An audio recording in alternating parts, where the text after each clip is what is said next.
بسم الله الرحمن الرحيم. ألف لام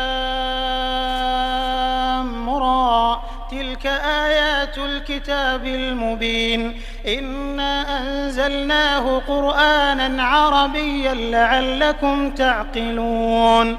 نحن نقص عليك أحسن القصص بما أوحينا إليك هذا القرآن وإن كنت من قبله لمن الغافلين. إذ قال يوسف لأبيه يا أبت إني رأيت 11 كوكبا والشمس والقمر رأيتهم لي ساجدين. قال يا بني لا تقصص رؤياك على إخوتك فيكيدوا لك كيدا إن الشيطان للإنسان عدو مبين. وكذلك يجتبيك ربك ويعلمك من تأويل الأحاديث ويتم نعمته عليك وعلى آل يعقوب كما أتمها على أبويك من قبل إبراهيم وإسحاق إن ربك عليم حكيم. لقد كان في يوسف وإخوته آيات للسائلين إذ قالوا ليوسف وأخوه أحب إلى أبينا منا ونحن عصبة إن أبانا لفي ضلال مبين. اقتلوا يوسف أو اطرحوه أرضا يخل لكم وجه أبيكم وتكونوا من بعده قوما صالحين. قال قائل منهم لا تقتلوا يوسف وألقوه في غيابة الجب يلتقطه بعض السيارة إن كنتم فاعلين. قالوا يا أبانا ما لك لا تأمنا على يوسف وإنا له لناصحون أرسله معنا غدا يرتع ويلعب وإنا له لحافظون. قال إني ليحزنني أن تذهبوا به وأخاف أن يأكله الذئب وأنتم عنه غافلون. قالوا لئن أكله الذئب ونحن عصبة إنا إذا لخاسرون. فلما ذهبوا به وأجمعوا أن يجعلوه في غيابة الجب وأوحينا إليه لتنبئنهم بأمرهم هذا وهم لا يشعرون. وجاءوا أباهم عشاء يبكون. قالوا يا أبانا إنا ذهبنا نستبق وتركنا يوسف عند متاعنا فأكله الذئب وما أنت بمؤمن لنا ولو كنا صادقين. وجاءوا على قميصه بدم كذب قال بل سولت لكم أنفسكم أمرا فصبر جميل والله المستعان على ما تصفون. وجاءت سيارة فأرسلوا واردهم فأدلى دلوه قال يا بشرى هذا غلام وأسروه بضاعة والله عليم بما يعملون. وشروه بثمن بخس دراهم معدودة وكانوا فيه من الزاهدين. وقال الذي اشتراه من مصر لامرأته أكرمي مثواه عسى أن ينفعنا أو نتخذه ولدا. وكذلك مكنا ليوسف في الأرض ولنعلمه من تأويل الأحاديث والله غالب على أمره ولكن أكثر الناس لا يعلمون. ولما بلغ أشده آتيناه حكما وعلما وكذلك نجزي المحسنين. وراودته التي هو في بيتها عن نفسه وغلقت الأبواب وقالت هيت لك قال معاذ الله إنه ربي أحسن مثواي إنه لا يفلح الظالمون. ولقد همت به وهم بها لولا أن رأى برهان ربه كذلك لنصرف عنه السوء والفحشاء إنه من عبادنا المخلصين. واستبق الباب وقدت قميصه من دبر وألف يا سيدها لدى الباب. قالت ما جزاء من أراد بأهلك سوءا إلا أن يسجن أو عذاب أليم. قال هي راودتني عن نفسي. وشهد شاهد من أهلها إن كان قميصه قد من قبل فصدقت وهو من الكاذبين وإن كان قميصه قد من دبر فكذبت وهو من الصادقين. فلما رأى قميصه قد من دبر قال إنه من كيدكن إن كيدكن عظيم. يوسف أعرض عن هذا واستغفري لذنبك إنك كنت من الخاطئين. وقال نسوة في المدينة امرأة العزيز تراود فتاها عن نفسه قد شغفها حبا إنا لنراها في ضلال مبين.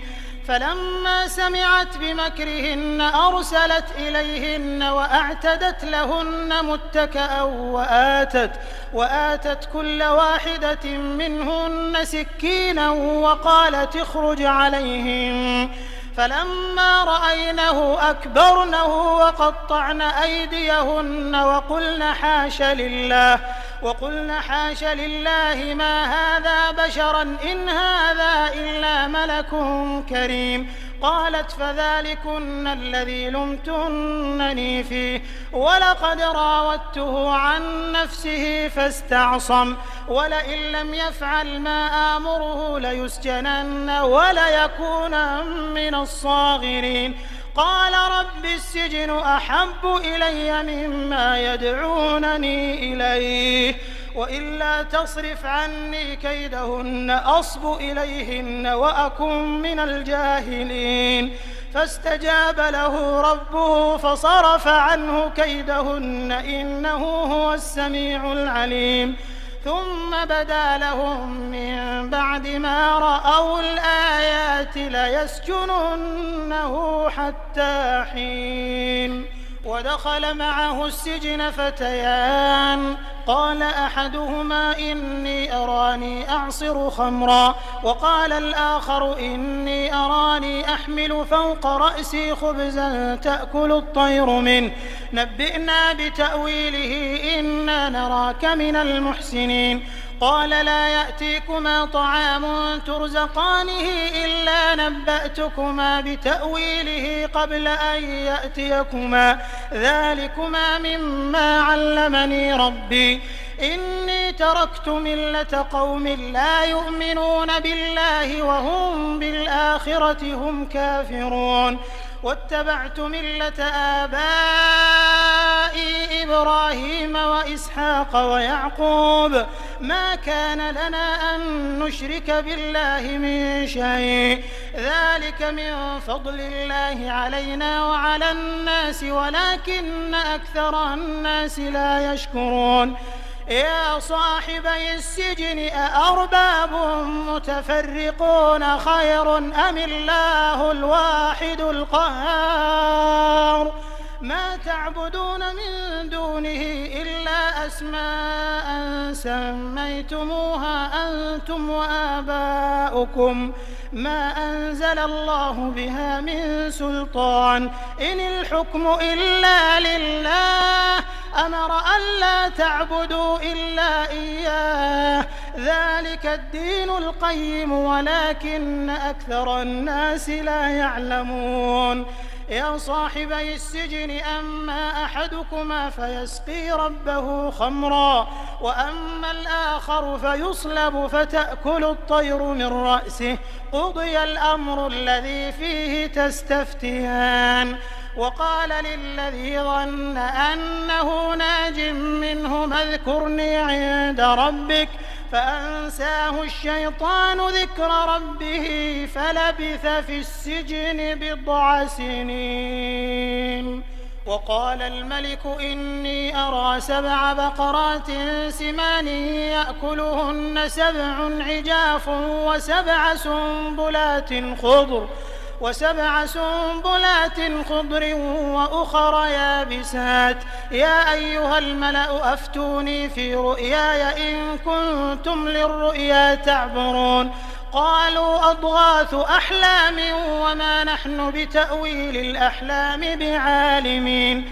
وقال الذي نجا منهما وادكر بعد أمة أنا أنبئكم بتأويله فأرسلون. يوسف أيها الصديق أفتنا في 7 بقرات سمان يأكلهن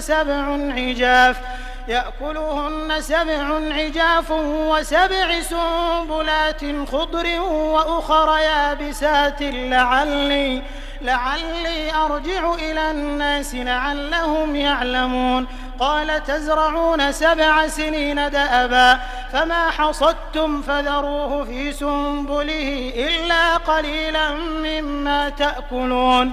ثم يأتي من بعد ذلك 7 شداد يأكلن ما قدمتم لهن إلا قليلا مما تحصنون. ثم يأتي من بعد ذلك عام فيه يغاث الناس وفيه يعصرون. وقال الملك ائتوني به فلما جاءه الرسول قال ارجع إلى ربك فاسأله ما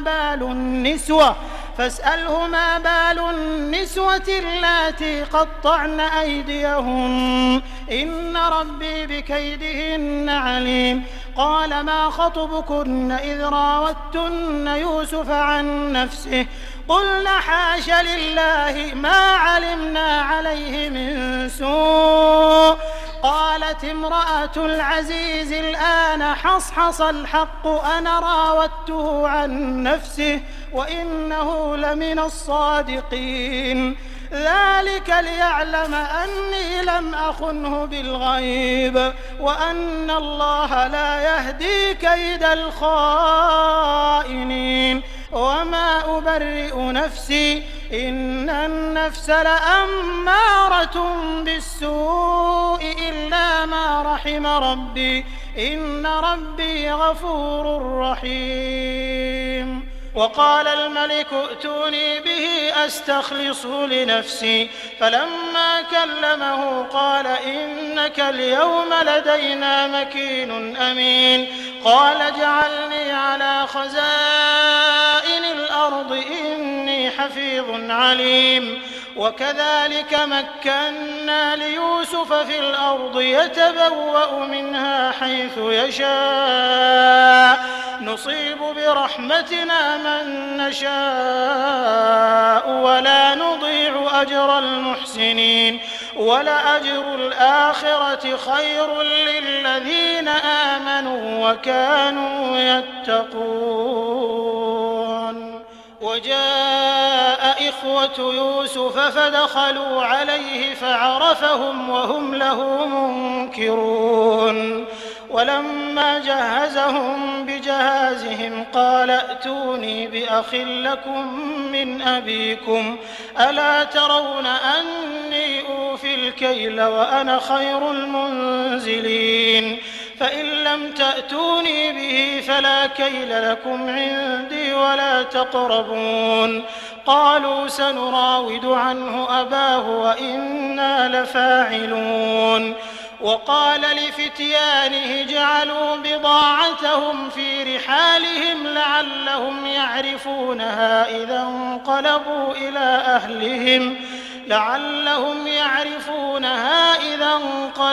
إلى أهلهم لعلهم يرجعون. فلما رجعوا إلى أبيهم قالوا يا أبانا منع منا الكيل فأرسل معنا أخانا نكتل وإنا له لحافظون. قال هل آمنكم عليه إلا كما أمنتكم على أخيه من قبل فالله خير حافظا وهو أرحم الراحمين. ولما فتحوا متاعهم وجدوا بضاعتهم ردت إليهم قالوا يا أبانا ما نبغي هذه بضاعتنا ردت إلينا ونمير أهلنا ونحفظ أخانا ونزداد كيل بعير ذلك كيل يسير. قال لن أرسله معكم حتى تؤتون موثقا من الله لتأتونني به إلا أن يحاط بكم. فلما آتوه موثقهم قال الله على ما نقول وكيل. وقال يا بني لا تدخلوا من باب واحد وادخلوا من أبواب متفرقة وما أغني عنكم من الله من شيء إن الحكم إلا لله عليه توكلت وعليه فليتوكل المتوكلون. ولما دخلوا من حيث أمرهم أبوهم ما كان يغني عنهم من الله من شيء إلا حاجة في نفس يعقوب قضاها وإنه لذو علم لما علمناه ولكن أكثر الناس لا يعلمون. ولما دخلوا على يوسف آوى إليه أخاه قال إني أنا أخوك فلا تبتئس بما كانوا يعملون. فلما جهزهم بجهازهم جعل السقاية في رحل أخيه ثم أذن مؤذن أيتها العير إنكم لسارقون.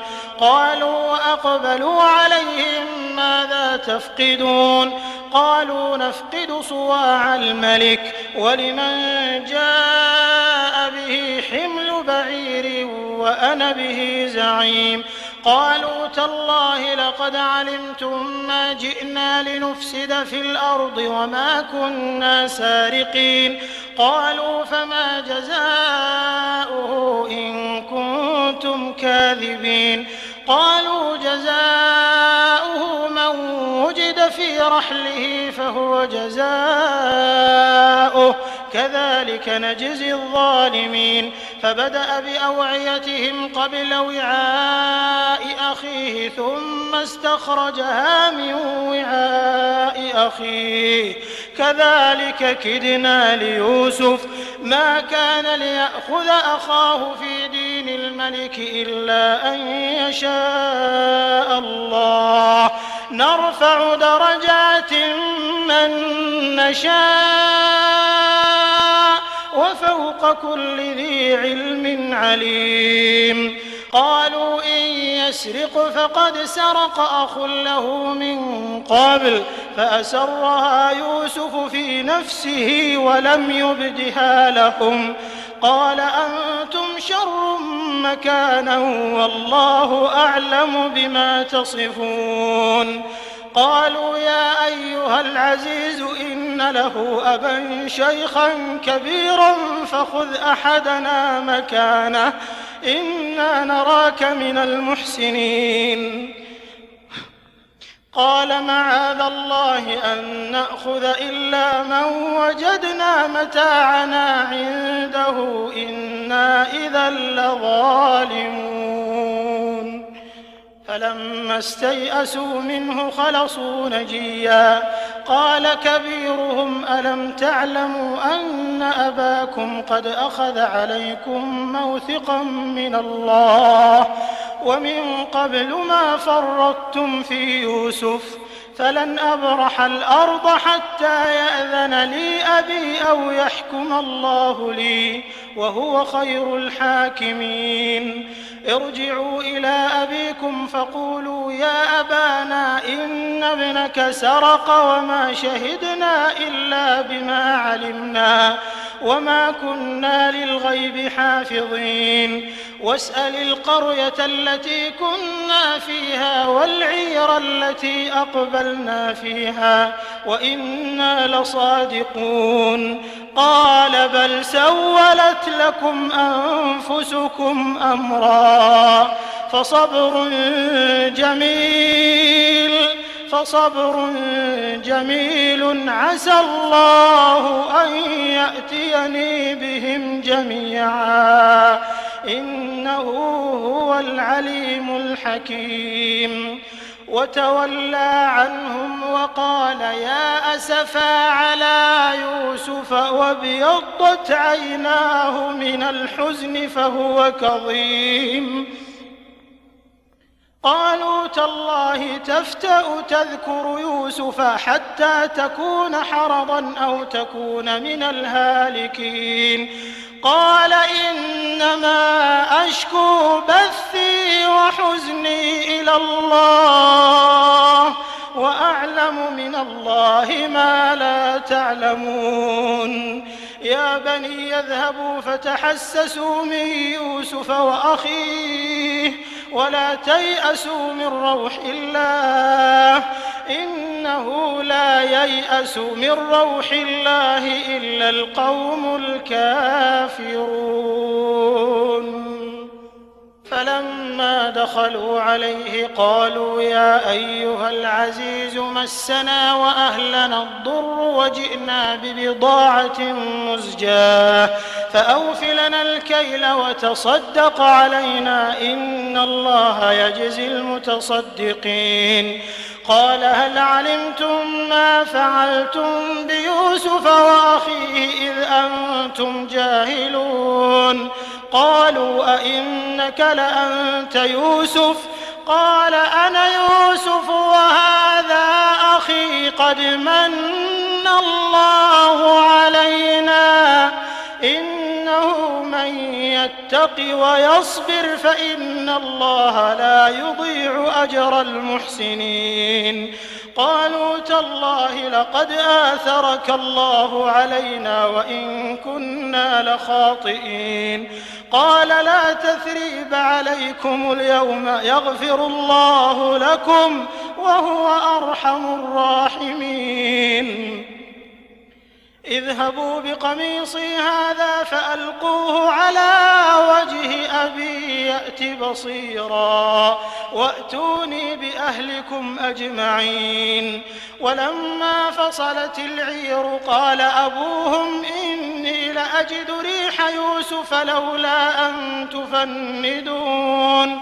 قالوا تالله إنك لفي ضلالك القديم. فلما أن جاء البشير ألقاه على وجهه فارتد بصيرا قال ألم أقل لكم إني أعلم من الله ما لا تعلمون؟ قالوا يا أبانا استغفر لنا ذنوبنا إنا كنا خاطئين. قال سوف أستغفر لكم ربي إنه هو الغفور الرحيم. فلما دخلوا على يوسف آوى إليه أبويه وقال ادخلوا مصر إن شاء الله آمنين. ورفع أبويه على العرش وخروا له سجدا وقال يا أبت هذا تأويل رؤياي من قبل قد جعلها ربي حقا وقد أحسن بي إذ أخرجني من السجن وجاء بكم من البدو من بعد أن نزغ الشيطان بيني وبين إخوتي إن ربي لطيف لما يشاء إنه هو العليم الحكيم. رب قد آتيتني من الملك وعلمتني من تأويل الأحاديث فاطر السماوات والأرض أنت وليي في الدنيا والآخرة توفني مسلما وألحقني بالصالحين ذلك من أنباء الغيب نوحيه إليك وما كنت لديهم إذ أجمعوا أمرهم وهم يمكرون وما أكثر الناس ولو حرصت بمؤمنين وما تسألهم عليه من أجر إن هو إلا ذكر للعالمين وكأي من آية في السماوات والأرض يمرون عليها وهم عنها معرضون وما يؤمن أكثرهم بالله إلا وهم مشركون أفأمنوا أن تأتيهم غاشية من عذاب الله أو تأتيهم الساعة بغتة وهم لا يشعرون قل هذه سبيلي أدعو إلى الله على بصيرة أنا ومن اتبعني وسبحان الله وما أنا من المشركين وما أرسلنا من قبلك إلا رجالا نوحي إليهم من أهل القرى أفلم يسيروا في الأرض فينظروا كيف كان عاقبة الذين من قبلهم ولدار الآخرة خير للذين اتقوا أفلا تعقلون حتى إذا استيأس الرسل وظنوا أنهم قد كذبوا جاءهم نصرنا فنجي من نشاء ولا يرد بأسنا عن القوم المجرمين لقد كان في قصصهم عبرة لأولي الألباب ما كان حديثا يفترى ولكن تصديق الذي بين يديه وتفصيل كل شيء وهدى ورحمة لقوم